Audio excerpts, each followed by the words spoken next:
Teenage Mutant Ninja Turtles Mutant Mayhem. Let's talk about it. I did actually get to see it yesterday. Overall, I don't think it's that bad of a movie. It's not great, though. I would honestly give it a 5 out of 10. The first half of the movie, there were some things that I liked. I like the Ninja Turtles themselves in the movie. I think they're likable. I like that they act like teenagers. I didn't really mind them. I thought I wasn't going to like them, but I ended up liking them, which is the biggest thing, which means if they keep going with this iteration of the Ninja Turtles, maybe they can salvage this, because I did find them quite likable, and I think that is something that's really important. Are they annoying or are they likable? And I thought that they were likable. A couple things I liked, particularly in the beginning when they were fighting. So this is a minor spoiler, but it's not that big of a deal. They go after these mobsters to try to get information on Superfly, the bad guy. And this montage scene where they were fighting all of these mobsters and gangs, I thought some of the action and choreography there was pretty good. I would have liked to have seen them fight the Foot Clan and take down the Foot Clan instead of a bunch of wasted mutants. They completely wasted a lot of characters in this. Didn't do anything with them. It's almost like they just wanted to put them in there to pack in nostalgia for characters, even though they changed a lot of them. The ending and the middle part of the movie is kind of a mess. The music's annoying. It's like a visual assault at some point, the way things just look ugly on screen. But the first part of the movie, some of it I actually liked. There's some stuff I liked in here, but there's a lot I didn't like. Maybe the sequel will be better, and I think it will probably get one. This movie doesn't have a heavy budget, so I think it'll probably end up getting a sequel. So we'll see what they do with that. I think Shredder's going to be in the sequel. But that's kind of my quick thoughts on the movie. Now let's talk about some of the stupid shit in the movie, notably April O'Neil, who looks awful in this movie. She's trending right now. And nobody is happy with this as far as I've seen. There are a couple of people that, yeah, chuds, what a great design. This is not a great design. Here are the old designs right here. The reason she's trending is because this guy apparently designed her. And it's like she was always ugly in every version this guy made. Every version, she's ugly. I'm just not feeling this. Why does she have to be overweight, number one? That's the biggest thing. Honestly, if she was just in better shape, I don't think I would mind it as much. She's just not at all appealing to look at. The turtles are well designed. I like the way the turtles look. She just looks awful. And, you know, when you look at what we had with this character in the past, this is the famous one that everybody knows. I just don't see the reason why they changed her. You could have made this work. A lot of people are posting this. First off, this is not... April O'Neil's not black. They take one panel. This is one panel that exists.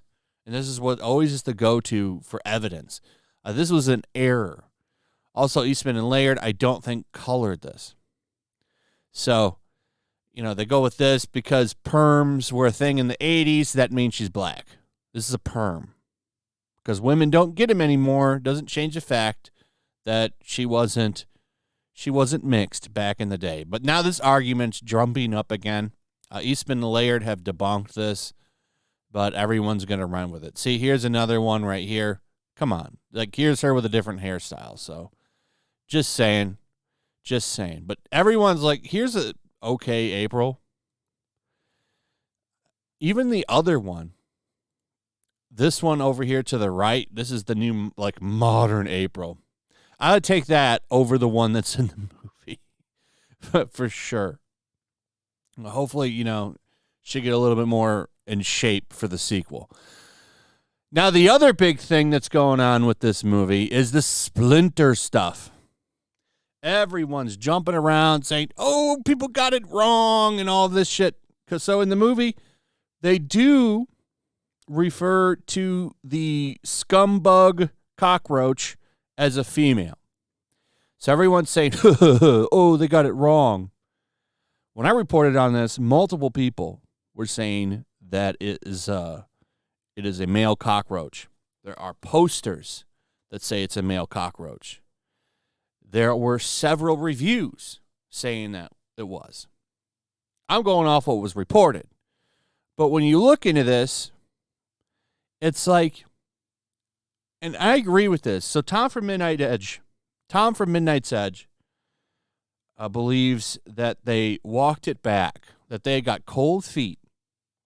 They got cold feet, and they didn't want to go forward with LBGT Splinter because you look at what's going on with Bud Light and all that stuff. They're like, I don't know if I want to go down this road. It doesn't take much work to just have two people come in and change a couple of lines and change it to she.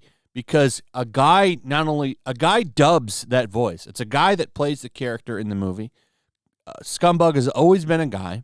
And there's literally posters out there that were deleted that say Scumbug as himself.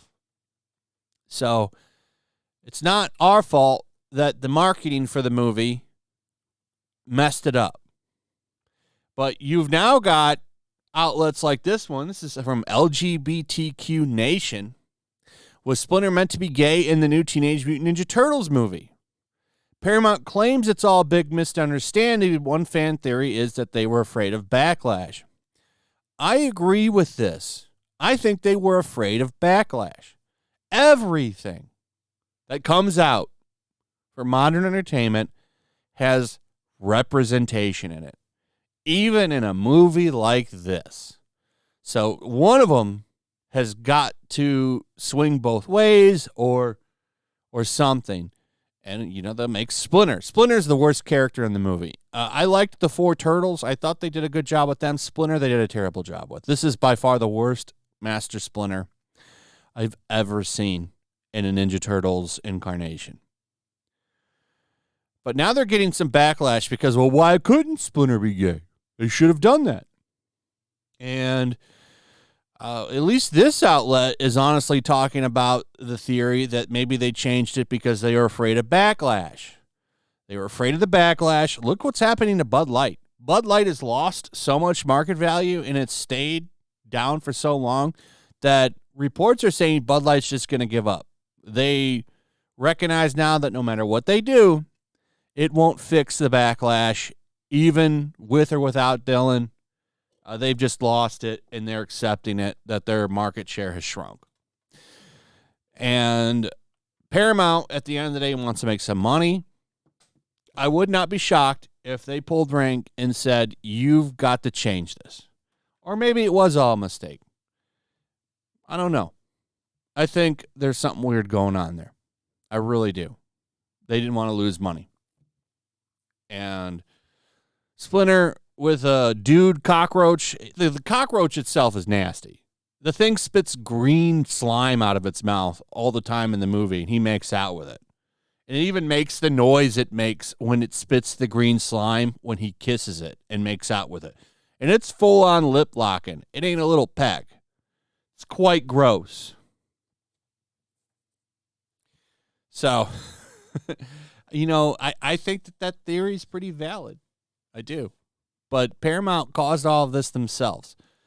They had a massive marketing budget, as pointed out here. I find it hard to believe that a major studio that's invested $80 million into producing the movie and another $40 million in marketing just mistakenly misgenders their characters on an official poster. I'm also pretty sure that with $120 million on the line, the TMNT posters had to get approval from several top studio executives before releasing the posters.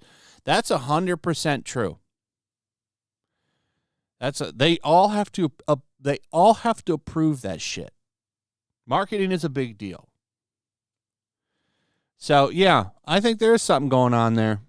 But, unless somebody comes out and confirms it, we'll never know. Anyway, that's pretty much it. Let me know what you guys think about all this. I'd like to hear from you. Also, if you would, please like, subscribe, share the video. Make sure you're still subscribed. Hit that notification bell. Check out my Rumble and Locals, and I'll see you on the next one. Peace. Make sure to check out my Locals. There's a link in the description. It's a fun community that I'm trying to build over here. If you don't want to support me on YouTube, you can come over here. None of that money goes to YouTube. You also can just come over here for free. But if you are a supporter over here, I do plan on doing an extra live stream once a month and throwing links to the supporters so you can actually come on and have a supporter live stream with me. Also, it's a good place to catch all of my content. You don't have to worry about notifications like YouTube. They'll definitely work over here. So come check out my Locals.